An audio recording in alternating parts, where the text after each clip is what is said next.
नमस्कार, आप देख रहे हैं प्योर पॉलिटिक्स, साथ में आपके शिखा ठाकुर। दिल्ली के चुनावी मैदान में गुरुवार को उत्तर प्रदेश के सीएम योगी आदित्यनाथ ने एंट्री ली। सीएम योगी ने 3 चुनावी जनसभाओं को संबोधित किया और बीजेपी के पक्ष में वोट की अपील की। जिस हिंदुत्व की पिच पर आकर के अरविंद केजरीवाल वोट मांगते दिख रहे हैं, वहां पर सीएम योगी ने बड़ा चैलेंज खड़ा कर दिया। सीएम योगी ने दिल्ली की चुनावी जनसभा से कहा है कि दिल्ली की यमुना में केजरीवाल अपनी सरकार के मंत्रियों के साथ उसी तरीके से स्नान करके दिखाएं जैसे कि संगम में योगी आदित्यनाथ ने अपने मंत्रियों के साथ किया है। बहनों और भाइयों, अगर एक मुख्यमंत्री के रूप में मैं और मेरे मंत्रीगण प्रयागराज के संगम में स्नान कर सकते हैं, तो मैं पूछना चाहता हूं दिल्ली में आम आदमी पार्टी के अध्यक्ष से अरविंद केजरीवाल जी से मैं पूछना चाहता हूं, क्या यमुना जी में वह भी अपने मंत्रियों के साथ जाकर के स्नान कर सकते हैं क्या? अगर उनमें नैतिक साहस है तो उनको इसका जवाब देना चाहिए। यमुना मैया को एक गंदे नाले के रूप में बदलने का अपराध क्या उन्होंने किया है कि नहीं किया है? सीएम योगी ने पुजारियों को भत्ते के वादे से आस्था के सम्मान की बात को लेकर केजरीवाल को चुनौती दी है। सीएम योगी ने पूछा है कि केजरीवाल हिसाब दें कि कितने मंदिरों का दिल्ली में सौंदर्यीकरण करवाया गया।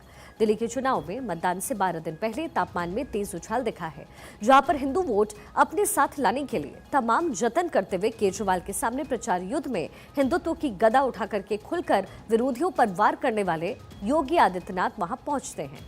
योगी आदित्यनाथ महाकुंभ में एक दिन पूरी सरकार के साथ रहकर सीधे दिल्ली आए। उस प्रयागराज से जहां पर दिल्ली से बह करके पहुंची यमुना गंगा और अदृश्य सरस्वती के साथ मिलकर संगम बनता है। उसी संगम में योगी आदित्यनाथ ने बुधवार को अपने 54 मंत्रियों के साथ स्नान किया और दिल्ली के चुनाव प्रचार में आकर के योगी आदित्यनाथ ने सीधे अरविंद केजरीवाल को डुबकी का चैलेंज दे दिया। सीएम योगी ने दिल्ली चुनाव में दिल्ली की सड़कों को लेकर आम आदमी पार्टी सरकार को घेरा, साथ ही उत्तर प्रदेश मॉडल की भी बात की। ये राष्ट्रीय राजधानी है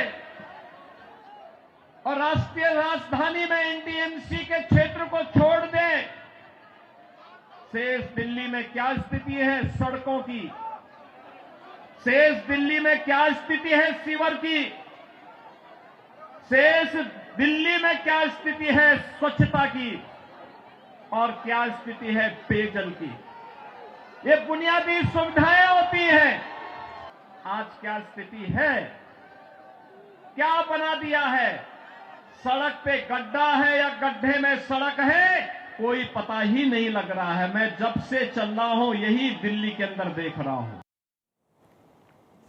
दिल्ली में पिछले 3 बार आम आदमी पार्टी लगातार जीतती रही है। बीजेपी इस बार आम आदमी पार्टी को कड़ी टक्कर दे रही है और मजबूत रणनीति के साथ चुनावी मैदान में दिख रही है। दिल्ली चुनाव में सीएम योगी की 14 रैलियां प्रस्तावित हैं, जिनमें से सीएम योगी 3 चुनावी जनसभा कर चुके हैं। 11 रैलियां और होना बाकी है।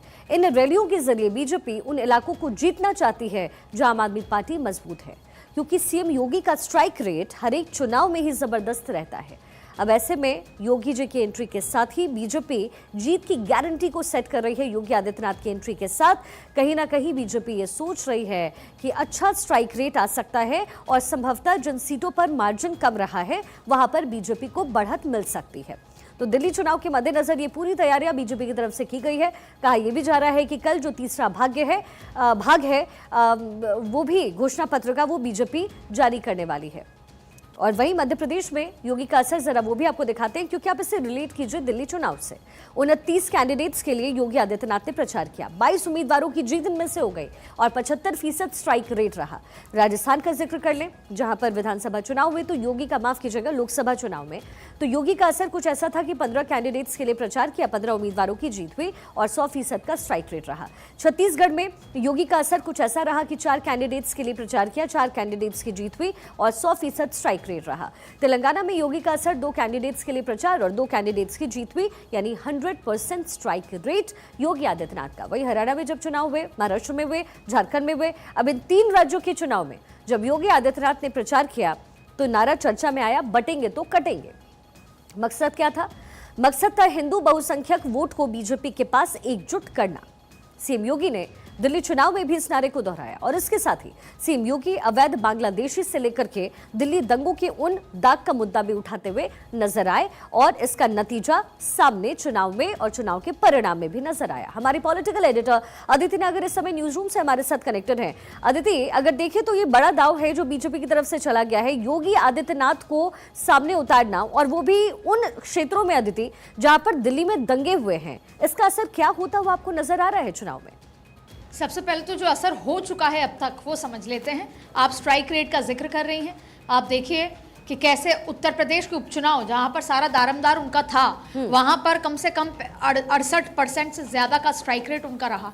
9 रैलियां उन्होंने की थी। उसके अलावा झारखंड में 11 से 13 रैलियों का बताया जाता है, तो वहां उन्होंने 5 सीटें जहां पर की वहां जीत हुई। और फिर आप हरियाणा में देखिए 14 रैलियां हरियाणा में की और हरियाणा का नतीजा आपके सामने है। महाराष्ट्र में तो आपने देखा कि योगी आदित्यनाथ की रैलियों का किस तरीके से रिजल्ट देखने को मिला। तो जाहिर तौर पे भारतीय जनता पार्टी ने जिस तरीके से हर मोर्चे पर जिसे बोलते हैं कि बांध रखा है मोर्चा, वहीं योगी आदित्यनाथ की एंट्री अपने आप में एक नयापन लेकर आती है। अभी तक मुफ्त की योजनाएं हुई, संकल्प पत्र को 3 भागों में, अभी तक 2 भाग हो गए, कल अमित शाह तीसरे भाग में मौजूद रहने वाले हैं। ठीक वैसे ही मुफ्त की बात कह दी, अरविंद केजरीवाल को हर तरह से घेर लिया, चाहे फिर वो शीश महल से शुरू करके अब तक एंटी इनकम्बेंसी और तमाम बातें। उस बीच में कांग्रेस आ गई, कांग्रेस अगर अच्छा चुनाव लड़ेगी तो भाजपा को फायदा होगा, एनसीपी आ गई। तमाम लंबी फहरिस्त है जिस पे भारतीय जनता पार्टी ने इस चुनाव को किसी भी तरीके से नहीं छोड़ा। और अब योगी आदित्यनाथ, और आप देखिए योगी आदित्यनाथ ने आते ही दंगों का याद दिलाया। आपने कहा कि जिन इलाकों में मुस्लिम बाहुल्य इलाके हैं तो पोलराइजेशन कहाँ होगा। देखिए, एक तो सबसे पहले समझना होगा कि भारतीय जनता पार्टी ये एक रिस्क फैक्टर की तरह भी ले रही है। दिल्ली में मुस्लिम बाहुल्य जो लोग हैं या वोटर्स हैं, उनकी प्रेजेंस है, बहुत ज्यादा एक्यूमुलेशन नहीं है। और यही वजह थी, सूत्रों के हवाले से माने बात, तो बीजेपी में योगी आदित्यनाथ की इतनी भारी भरकम रैलियों को लेकर 2 मत थे। आला कमान का एक धड़ा ये मानता था कि होनी चाहिए और दूसरा धड़ा ये मान रहा था कि नहीं होनी चाहिए। क्योंकि देखिए, हर चुनाव में आपने देखा होगा, महाराष्ट्र की बात कर ले, शुरुआत कर लेते हैं महाराष्ट्र से, कि आपने जो उद्धव ठाकरे थे, हिंदुत्व का जो झंडा लेकर उनकी पार्टी चलती थी, उसको भी एंटी हिंदू साबित किया बीजेपी ने। हर जगह जब अपोनेंट, हर राज्य में अपोनेंट को एंटी बीजेपी साबित करती है। ज्यादातर जहां पर कांग्रेस होती है उसको तो सेक्युलर बता के एंटी हिंदू साबित करती ही करती है और वहां पर चुनाव पलट जाता है। लेकिन अरविंद केजरीवाल ने ये नहीं होने दिया। उन्होंने अपनी एंटी हिंदू वाली इमेज नहीं आने दी। वो तो खुद हनुमान चालीसा और तमाम चीजें पढ़ रहे हैं। अब ऐसे में सवाल ये बड़ा खड़ा होता है कि यहाँ पर हिंदू वोट बटेगा क्या, या यहाँ पर हिंदू वोट एकजुट होगा क्या भारतीय जनता पार्टी, और हो गया तो बीजेपी के लिए चमत्कार और बीजेपी की मेहनत जिसे बोलते हैं खरी उतरेगी। और अब जाहिर तौर पे एक तरफ तो जो मुस्लिम वोट बैंक है उसमें एनसीपी जमीन पर उतरी है, एआईएमआईएम उतरी है, कांग्रेस उतरी हुई है, तमाम बातें हैं। और भारतीय जनता पार्टी ने आप देखिए पूर्वांचल, अब योगी आदित्यनाथ पहले जब पहली रैली की पूर्वांचली और वहां ये पूछ डाला क्या आप यमुना में डुबकी लगाएंगे। यमुना की हालत आप देखिए, आपने 10 सालों में क्या किया। तो काम के साथ साथ तमाम चीजें। अच्छा, लॉ एंड ऑर्डर पर जब सवाल उठाया तो अरविंद केजरीवाल ने पलटवार कर दिया। अरविंद केजरीवाल ने कहा कि बहुत अच्छा मुद्दा आपने उठाया, लॉ एंड ऑर्डर की हालत खराब है और आप ये सवाल अमित शाह से क्यों नहीं पूछते। तो जाहिर तौर पे अरविंद केजरीवाल भी लगातार बीजेपी की पिच पर ही लड़ते आए हैं, बीजेपी को आम आदमी पार्टी की पिच पर भी लेकर आए हैं, इसलिए मुफ्त की घोषणाएं बीजेपी कर रही है। लेकिन अब ये पूरा मसला बहुत रोचक हो गया है। जहां पर हिंदू बाहुल्य मुस्लिम बाहुल्य इलाका है, वहां पर जब रैलियां होंगी तो वहां पर रह रहे हिंदू खास तौर पर एकजुट होंगे, क्योंकि वो सबसे ज्यादा, जब वहां पर इस तरह की दंगे होते हैं, कर्फ्यू लगता है, तो सबसे ज्यादा वो अफेक्ट होता है। तो वो अपने इलाके में कम से कम बीजेपी का नेता जितवा कर लाना चाहेंगे। तो खास तौर पे वो सीटें जहां पर योगी जा रहे हैं, वहां पर योगी की रैली का अफेक्ट, क्योंकि पिछला स्ट्राइक रेट हमने देख लिया है। तो जाहिर तौर पे अब ये दिल्ली का चुनाव अपने आखिरी पड़ाव पर है और अपने सबसे रोचक पड़ाव पर, पीक पर पहुंच चुका है। बिल्कुल अदिति, और हमने देखा कि योगी आदित्यनाथ का स्ट्राइक रेट जो है उससे उम्मीद भी यही है बीजेपी को कि अच्छा प्रदर्शन इस बार बीजेपी कर सकती है। लेकिन ग्राउंड पर अदिति हमने ये भी देखा है कि इस बार मुकाबला इतना आसान नहीं होने वाला है, क्योंकि एक तो एंटी इनकमेंसी फैक्टर भी होगा और सबसे बड़ी बात यह है कि इससे पहले भी जब चुनाव हुए और चुनाव की जो नतीजा है उस पर कुछ सीटें ऐसी भी थी अदिति जिसमें जो जीत का मार्जिन था वो बहुत कम था। तो क्या उसी मार्जिन को मिनिमाइज करने के लिए योगी आदित्यनाथ का इस्तेमाल इस समय बीजेपी कर रही है दिल्ली चुनाव में?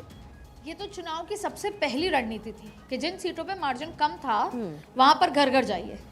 और ये घर घर जाना, माइक्रो मैनेजमेंट तो भारतीय जनता पार्टी की एक बहुत बड़ी जैसे बोलते हैं स्ट्रैटेजी है। एक तरफ तो आरएसएस जमीन पर उतर जाता है, जैसे महाराष्ट्र में उतरा, हरियाणा में उतरा, दिल्ली में उतरा, और दूसरी तरफ बीजेपी खुद अपने नेताओं को, जैसे अभी बात हो रही है कि 100 नेताओं में 2-2, ये तो आखिरी की बात है, पहले से भी पड़ोसी राज्यों से कई नेता आकर यहाँ पर काउंसलिंग सेशंस चला रहे हैं।